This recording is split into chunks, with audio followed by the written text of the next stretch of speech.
week's agenda, and if there's a motion to adopt those, we will do so. Mr. Chair, I offer a motion that we Is there a approve the second? minutes. Second. All in favor, say aye. Aye. Any opposed?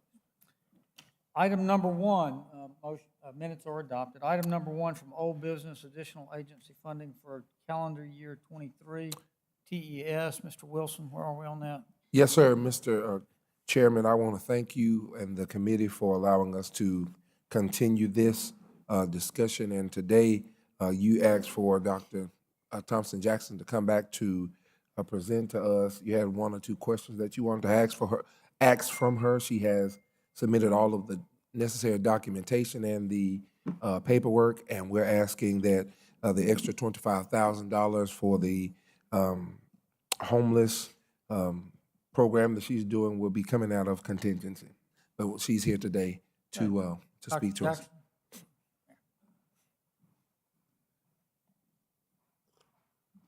How are you? Doing fine. Good, welcome. So if you would, we did get your financials, I think 2 or 3 weeks ago, and have had a chance to go over those. I want to, I think I remarked in the last meeting, a couple of years ago, we had all 42 or 43 agencies brief us, and I remember you being one of my favorites because you make money. Do I have that right? Close enough for a nonprofit. Nonprofit, but I meant that as a compliment, not a detraction to your nonprofit status. But I mean, you run a good organization. Thank you. And I think that TES, that thrift store is y'all's, right, and that's excellent. Thank you. So would you give us a 1 or 2 minute synopsis of your financials, what you have available for the project you have in mind, and then why we would need city money for it? So what we have is we are putting up the funds that we receive from our thrift store and some of our United Way funding to offset some of the cost that it costs to run this program. So we're looking at things such as, and we're still in the unknown status because this will be the first complete year we will be running this program completely. This program is the mobile showers? That is correct, the mobile shower units. And so one of the things that we're looking at is costing, and we've also, and actually I see one of my board members back there that's helping us, and we've been speaking with the mayor about you have to dump brown water. You cannot drive the mobile units with brown water, which is waste. And someone has to come out to dump that, because if you have an accident on the interstate, that's contamination and that's a problem. So we're looking at trying to connect to different places, maybe at a fire station, where we can actually tap into the sewer line Or and, you picked the right meeting to come brief then. and actually dump. So we've been working with, I have 2 individuals on my board that are helping us to kind of think through how to do this, but there will be times when we still have to drive, so we have to get a company such as Roto-Rooter or Spanky's to come out, and right now that is very expensive because that's the way it just has to be done. So we're looking at all that because you have, when we're taking the mobile units out, people can shower, so we're talking a couple gallons and we can refill it. So we've had a pilot run with the fire station, so they've been generous to help us to kind of think through this, but there are going to be some additional costs that we're not going to be able to get around the first year. So we're just trying to work through this as best we can without TES taking such a huge hit on it. And then we've got to continue to do what we do day to day, which is help individuals and families with food, clothing, prescriptions, and utility bills. And so what do we think the overall cost will be? Where are we in the project, and what are you putting into it? So we will be putting into it almost, TES is putting into it $100,000. I think when I gave you the synopsis, we received, we're waiting on ESG to say exactly, ADECA, to go ahead and say what the funding will be. And so from there, they're basically covering the salaries of the 2 employees that actually do the job. So from there, the additional costs come in with the maintaining of the units, the gas of the units, the supplies that go with it. So the ESGCV, we've been able to purchase a large amount of the things that we need, which was the mobile units. We've purchased the vehicles to pull them. But the insurance is not part of that package. Your gas mileage is not part of that package. The little things that make it really tick is not part of that package. And we did not know this when we leaped into this. And even things of covering the additional, because it triggers a federal audit, that's not covered in that. So we have to pony up that money, so to speak, to cover those costs. Yes, ma'am. But what do we think the big number is on that project? Mr. Chair, before she answers that question, if you remember the synopsis that I gave you had $100,000. It showed the need of $25,000 to complete the whole program, to complete it. The total is 100? The total is 179 to run the entire program. We're looking at 179, and y'all 25,000. are putting 100 in, right? And you're coming to the city for 25. Where's the balance coming from? TS has to cover, Right. Well, thank you for joining. we have to cover. No, ma'am, what I was asking is, 179 is the total cost. And I thought you said that TES was putting in 100. And then that was the last amount. So we're looking at ESGCV is no longer, so we have to take that off the table. We don't know, so we're getting block grant money, 25,000. We're getting ESG, we are assuming somewhere around maybe 79. And then if we get 25 from this pot, the rest is on TES. Okay.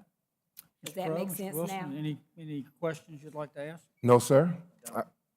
Okay, thank you very much. So, Mr. Chair, I would like to offer a motion that we give that $25,000, take it out of contingency. Okay, is there a Second. second? Second. All in favor, say aye. Aye. Okay, motion is approved. Thank you very much for coming in.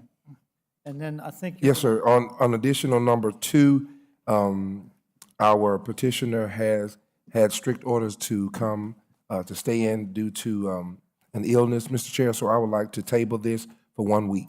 Okay. Is there a motion, second? So moved. Second. All in favor, say aye. Aye. Okay. Item is tabled for 1 week. New business. Discussions on police and fire pension fund and potential options for conversion and enhancement. Thank you, Mr. One Chairman. of our most popular shows yet. Absolutely, absolutely. And certainly, thank you to all of our firefighters and police officers that are here today. None of us can ever express our appreciation for the job that you do. Stay safe out there, and may God continue to be with you and your families.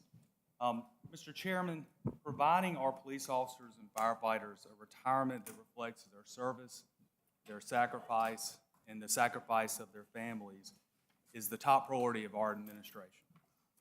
Today's meeting is a historic first step and begins a needed journey which actually began in 1959. That is when the Alabama State Legislature created the Police and Fire Pension Fund that still exists today. And at the time, it met the needs of our police officers and firefighters. But like everything else in life, times have changed. It was designed under a brotherhood principle that basically everyone would receive, in the simplest terms, nearly equal amounts regardless of their rank. Times have changed, and certainly that doesn't help in the recruitment and in the retainment of your police officers and firefighters, and it certainly doesn't promote advancement within the organization. And since 1959, there has not always been a very positive and congenial relationship between the city and the Police and Fire Pension Fund. In fact, in the late 90s, there was a lawsuit between the city and the Police and Fire Pension Fund, with really the crux being that the city not engage into the business of the fund itself. But times have changed. In this case, they have changed in a more positive and productive way. And our relationship in my 17 years has never been stronger with our Police and Fire Pension Fund board. We all realize there has to be significant changes, and I underscore significant. The status quo will not be acceptable, but I think it's important we go into this process eyes wide open. This will be complicated, extremely complicated. It will likely be the most complicated initiative in my tenure with the city, and most likely yours as well. This will be costly. It will be the largest investment, sustained investment, in the city's history. And if we do this the right way, the firefighters and police officers behind us, their families and beneficiaries will never have to again worry about a retirement income coming their way. This will require sacrifices. The dollar amounts that we are talking about are significant, and there will have to be sacrifices made along the way to accomplish this. This will take several years. Going through this process, historically looking at other municipalities who have done this, it takes 3 to 5 years from the moment that you get the legislative approval until the conversion is complete. And most importantly, this will be required of us. If we're going to keep Tuscaloosa safe and recruit and retain the best and brightest protecting our community, we cannot step back from this challenge. We have to embrace it, and we must and we will find a way to succeed. I have no doubt about it. And one of the things that I've learned in my 17 years with the city of Tuscaloosa is the greater the challenge, the greater the obstacles, the more dire the need, the better we work together to get things done. And I look forward, and our team looks forward to working with you as we begin this journey. As I mentioned earlier, it's going to be complicated, and it's not going to be easy. And knowing that this decision will have impacts for the rest of this century and maybe into the next century for this community, I believe we need a strategic process to guide our review and decision-making over the next 2 months. So before you have a proposed timeline that the team and I would like to propose that we begin the due diligence necessary with the project that's ambitious. Today is the beginning, the overview, and a recommended process of how to move forward. And Ms. Standridge and I and our team members will be available to answer any questions that you have so that we can begin making certain that we're providing you all the information you need for a well-informed decision. Next week, on November 1st, we're recommending that you receive an overview of the history of the Police and Fire Pension Fund, which I touched on briefly. And you also receive, and especially you hear from LaShonda, from our chiefs, the impact it's having on us recruiting and retaining our police officers. On November 8th, we recommend that the council begin one of a 2-part series on a legislative and legal review. To make a potential conversion to RSA would require legislative adoption. And so it just doesn't end with you as a body. It will also take cooperation with the Police and Fire Pension Fund, and there's certainly many legislative and legal hoops we will have to jump through to make that happen. So on November 8th and November 22nd, Scott Holmes and his team will be prepared to give you that overview. Then in December, we go to answer the real question. What's the cost? Because we know the answer will be money. So on December 6th and December 13th, those meetings are set aside for a financial review. Our goal is going to be provide you what we believe the unfunded liability will be, what we believe the cost to make a conversion to RSA would be, and any other options that the council requests of us, we will be prepared to provide you that data. We certainly, if the council has any recommendations, would like those as soon as possible so we could begin the work to make that happen. So, Mayor, one question. So we currently have an actuarial review and assessment in progress, correct? Correct, and I believe there's a more, and I'll ask Ms. Standridge once I finish the overview to give you an update of when we expect the next update of numbers to be. And she and I covered it on the phone today. It's December-ish. I would just like to note that those December dates are going to be pretty tightly tied to actually receiving from the actuary the results of that. Yes, sir, and I'm sure Ms. Standridge told you, our goal was to time that report with the financial review so that you would get the most recent information. On December 20th, we would then ask that the council begin to go into a deliberation mode. Here's the information, here's the review, how would you like us to move forward? And you certainly would receive my recommendations at that time as well. And then when we come back from Christmas break, that we adopt the recommendations at the January 10th meeting. There's nothing magical about January 10th, but the legislative session begins the first Tuesday in March. So if we are, anything that we will do to either amend the police and fire pension fund or have a possible conversion would require us to submit to our delegation legislation. We would need 6 to 8 weeks to begin those discussions with our delegation. So January 10th is the earliest we could get that done.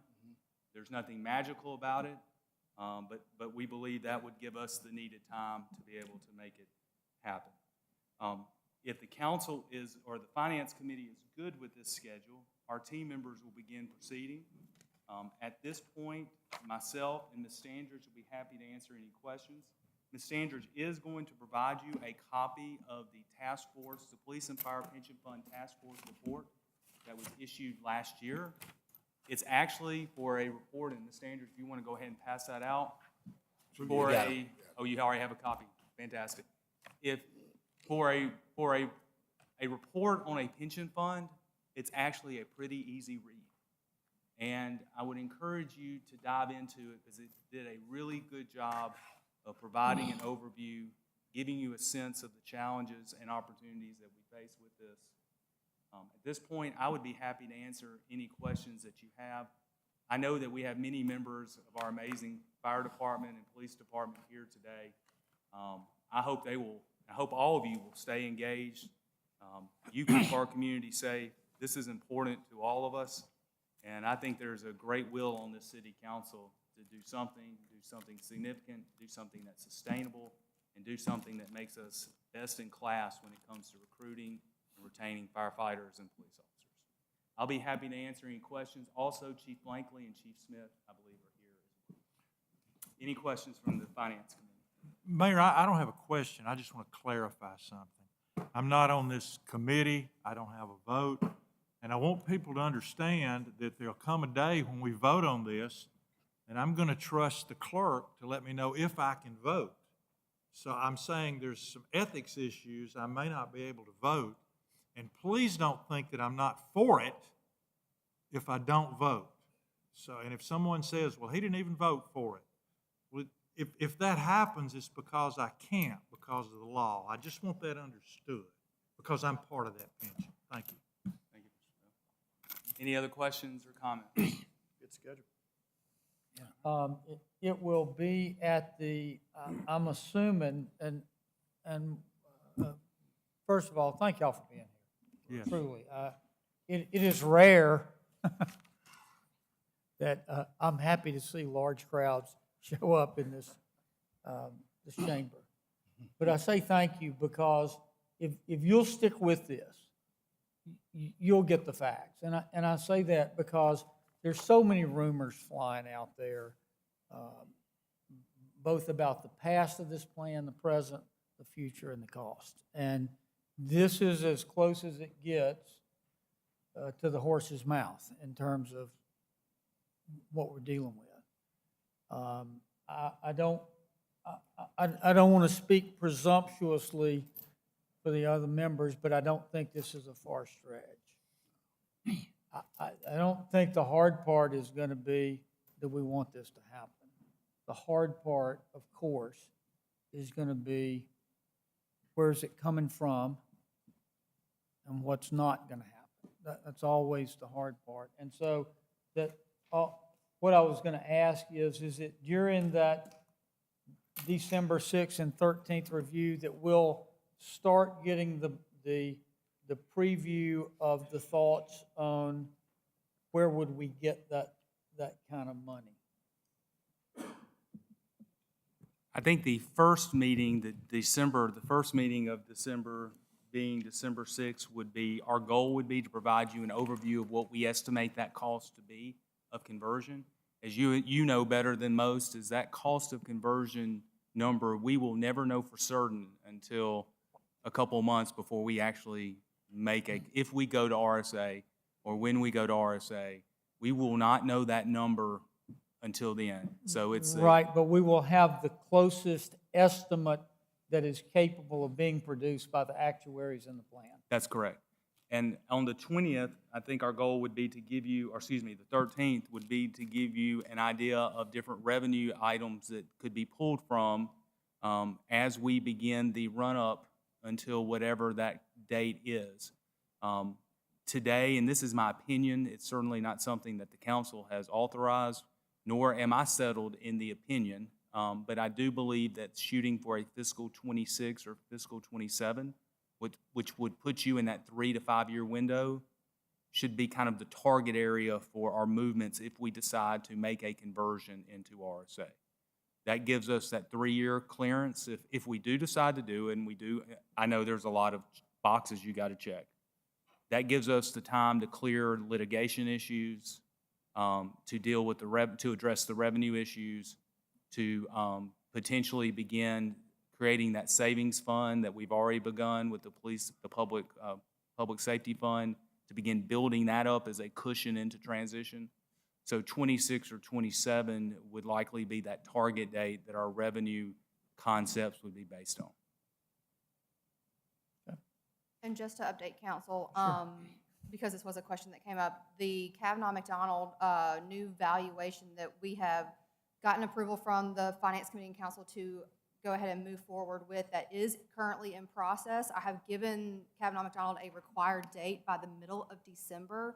So I do think that the December 13th meeting that we will have to go over the rest of the cost and financial look of everything, we might not have the Kavanaugh McDonald report back by then, but we should have it very quickly after that, and we'll be able to send that information out as quickly as possible. However, for it to be as comparative as possible to what we've had before, people see where the costs are going.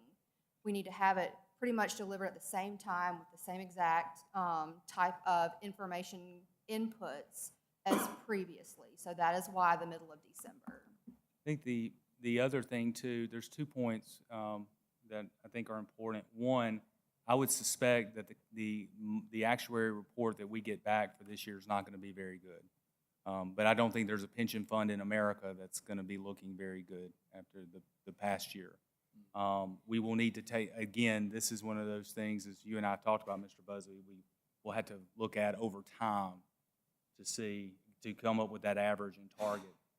The second thing is what we've outlined as a process is not etched in stone. So if you want to move something up, or if we finish a topic early and you want to spend more time on another topic, let's be flexible. We just offer this as a guide for the next few weeks. And I appreciate it, and we took it at that. The only initial thoughts were, again, as Ms. Anderson and I talked about, depending on when that actuarial report comes to us, we may have to push to the right some of that's currently scheduled for the 13th and 20th. But maybe we get it, and maybe it's digestible, and this is, I think, perfect as a guide to shoot towards. And as we know with all the other, sometimes we need to stop and pause and think harder and longer on some things and examine some, and some finish faster than we thought. But this will be a good guide to shoot for. Any other of the council members have anything to add, ask, or put in? Good schedule. All right. You know, Yeah, I was going to offer the chiefs a chance, and then go ahead. that's what I was going to say. We do have such a large delegation, and I would love to hear from them both how this would impact the morale of our city and how this would help retain, recruit personnel to our city. And I want to hear some of that too, but I also want to remind us that this is not a town hall, this is a finance committee. Right. And so we'll sample that, but then Yes. we've got other agenda items. Yes, sir. To move on to. Chief? Yes, Council. And next week, I believe it's laid out where you're going to hear a lot of that recruitment and retention. Right. Today, I just want to focus on thanking y'all for being willing to look at this. For so many of us that are here, we didn't choose the current pension that we're in. It was something that we were hired into. If you look across all of your city employees, we're the only ones that are not under RSA. our retirement is worse than every other person's that works for this city. But yet, when things go bad, this is who you call. So this is when we retire, this is how we live. This job, whether you're a police officer or a firefighter, it wears you out. We need to be able to retire and actually retire. So I understand that you got to find the money. I get that. But to us, it's way more than money. It's after we've done our time that we can go home. So please remember that. That I understand it's the money, and the city's only got so much. But when things go bad, these are the men and women that you call. And they step up every single time to do the job. And right now, for police and fire, I speak for both of us, we're looking for y'all to step up and do the same for us. Thank you. Thank you. Thank you. Chief Smith?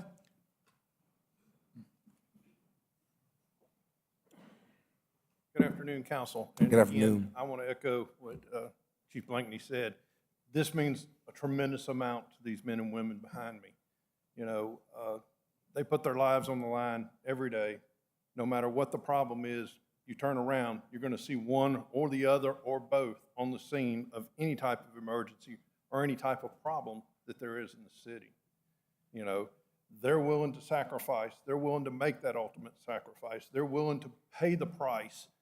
All they're asking is that, you know, you give them the opportunity to be able to protect their families better and provide for their families better once they do reach retirement. Thank you again for everything. Thank you. Thank you. Thank you all. If there's any, go ahead. I'd like to say something real briefly. I feel like I know all of you. I've been in the firehouses a lot over the last year or two, and 25 years actually, and many of your officers, especially on this row, I've had the pleasure of speaking with, and I know how important this is. I think it's one of the most important things facing the city right now. Just as I, in this same room, addressed you guys before about the importance and the commitment that this council has toward the pay plan, we proved that, you know, enough talk. Y'all had heard talk for years, and we finally put the money where our mouths are, and you got the pay plan. However, that's just part of it. And if we want to have a sustainable public safety, police and fire moving forward in the future, if we want to even have a department, that's how I think it's serious this is. And we know how we're losing personnel. We're not alone, it's across the country. But all I'm caring about is what's happened in the city of Tuscaloosa. So I just want to pledge to you that I know I have 150% support to hopefully make this happen and make it happen sooner than later. And the mayor and I meet every week or two, and this always comes up. And I know his commitment and certainly mine, and I feel like this is the council to get it done. And just like the pay plan, and I believe this will happen. I just look forward to more discussions with you guys as we move along this process, because what you have to say about what goes in this is, to me, is of the most importance, because y'all know it better than I do. Y'all know it better than anybody up here. So I look forward to further discussions with as many of you as possible. Chairman, may I? Sure. I just want to say, echo my sentiments that I support this project. I support our first responders and our police department. I appreciate your hard work and dedication. So this is a very important process for me, and I'm hoping that we can all get through this gracefully and come up with the best outcome for all of you so that we can retain you all. Just last night, I had the honor of attending the fire department's ball, where, we were able to get those intimate details of just how hard you all do work for us, saving lives when you're away from your family. So this is important for us to get right. And I think we have a pretty good process set out before us, and I look forward to going through this process And, I just wanted to make sure, because I've heard from a lot of you, been able to answer a lot of phone calls, but haven't gotten back to all of them or all of the emails. So I wanted all of you to know how much I appreciate your dedication and how much I support what you all do. Thank you, Ms. Howard. Chairman, can I say one Yeah, thing? sure, absolutely. I haven't been here on this council very long, but I hope that you guys and ladies feel the support of the mayor and this council. I dare say this is probably the most supportive council that you've had for police and fire. And I'd probably put us up any other council that's been up here. I think everybody takes this very, very seriously. And I think we've been presented a good plan to sit and look at it, and look forward to all of y'all being part of that, to pay attention to what's going on. You guys may have some ideas that we aren't thinking about, but I do think, I'm not gonna ever speak for my colleagues, but I believe what I'm about to say is true. I think everybody is committed to trying to make this happen. And I think this is a good process that's laid out before us, and we've just got to figure out how do we get there. I think that's the thing. I think we're in a good place right now to look at this, and I appreciate what y'all do for the city of Tuscaloosa. Yeah, just to echo Norman, I think every day that you guys leave home, you put your lives on the line, and so I'm in full support. I think you earned it and you deserve it, and I'm in full support, and I think the entire council and mayor are. So we just got to get it done. All right, if anybody wants to offer a comment or a question, I'll be glad to try to accommodate it now before we move on with the agenda. All right. With that then, a last comment. Again, thank you for being here. And again, I hope you will keep coming. This is where you will hear what's really going on, not out there, not on social media, not on the street. Right? So if that, we'll move to item number 4. We on? Mr. Busby, do you want to offer them a chance? Yeah, I know y'all they can might go. like to stay to. Oh, no. Let's take a 5-minute break and let the room clear. If you don't want to stay around for the rest of this exhilarating agenda. Mr.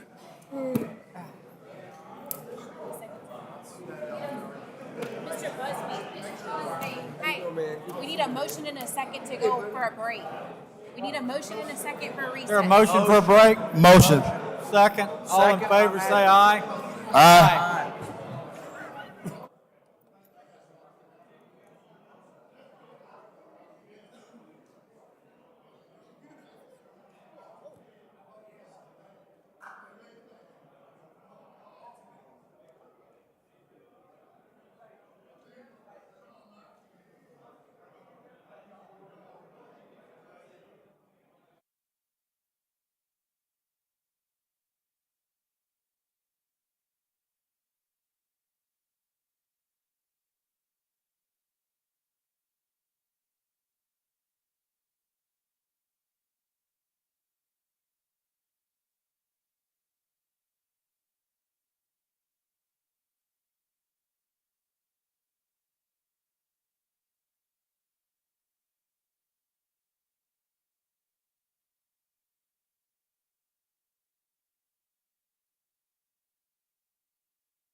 Okay.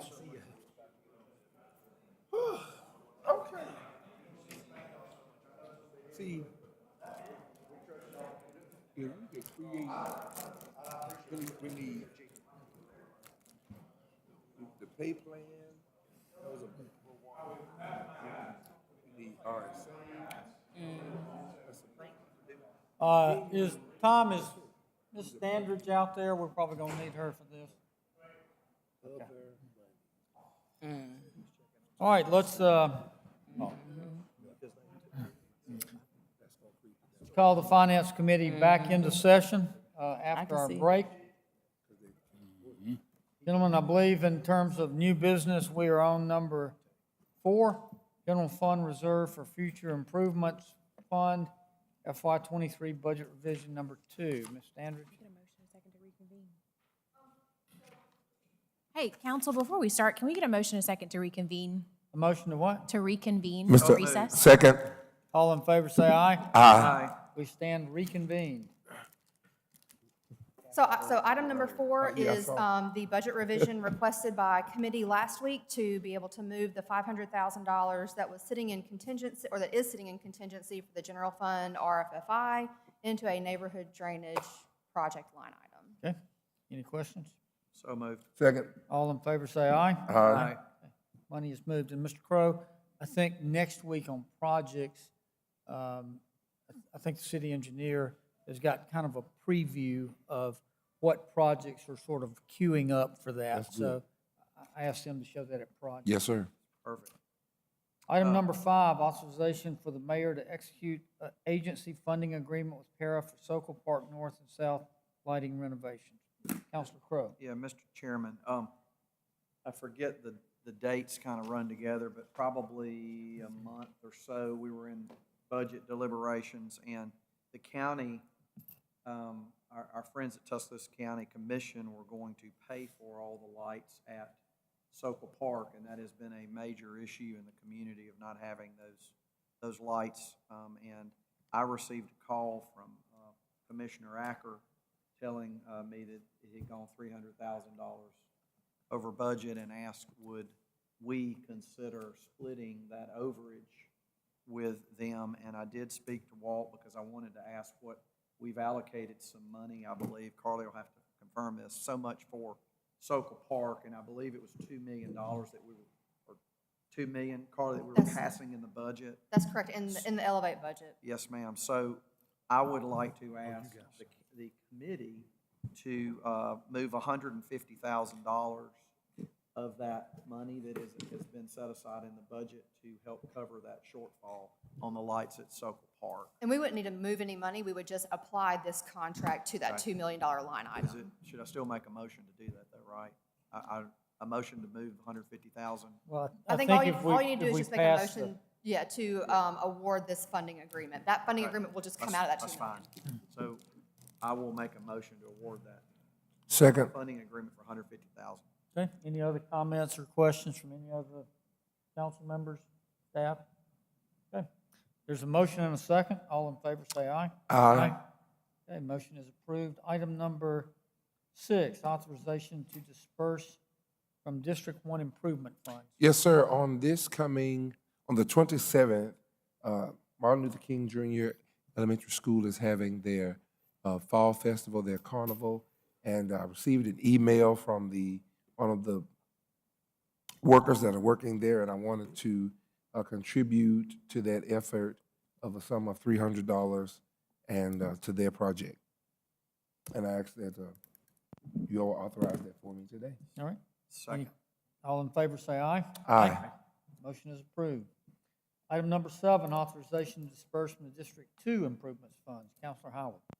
Yes, that disbursement is for a event coming up on November the 5th at Stillman College to just talk about issues and diversity in our community throughout our police department and fire department, and just trying to find a way to collaborate to get on top of things collectively as a whole to make things better throughout our city as far as crime is concerned. So I'm asking for breakfast items to be provided for that event in the amount of $400 from Chick-fil-A. Second. Moved. All in favor, say aye. Aye. Item is Let me vote approved. like Mr. Tyner. Final item number 8, authorization to pay HUD for interest earned on commercial revolving loan program income. This actually takes longer to say than there is money involved. And it will take longer for me to explain it than there is money involved too, unfortunately. So since some council members are new, back when we had the disaster recovery funds from the federal government for the April 27th, 2011 tornado, we created a program that gave low-interest loans to certain commercial businesses around town to help them build back. So after the business once they got the loan, they then made payments. Once they make payments back, we are then required to put those payment receipts into an interest-bearing account. The federal government requires that we do that. But then they also require that any interest earned off of those deposits sitting in that account then be returned to the U.S. Treasury. So we have earned in the last quarter about $452.08. Sorry, I'm so used to saying the word thousand. Sorry. $452.08. We have earned that off of the interest or off of the payments that are in that interest-bearing account, and so we need to remit that to the U.S. Treasury. $450. There we go. And can the record state that they need it? That the U.S. Treasury needs it. They need that. our money. They We will need do it. our part. So moved. They need a whole lot more than that. Second, all in favor, say aye. Thank you. Aye. Okay, item is approved. Is there any other business to be brought before the Council Finance Committee today? Not, is there a motion to adjourn? So moved. Second. All in favor, say aye. Aye. Aye. I want to note it is 4 o'clock on the Monday.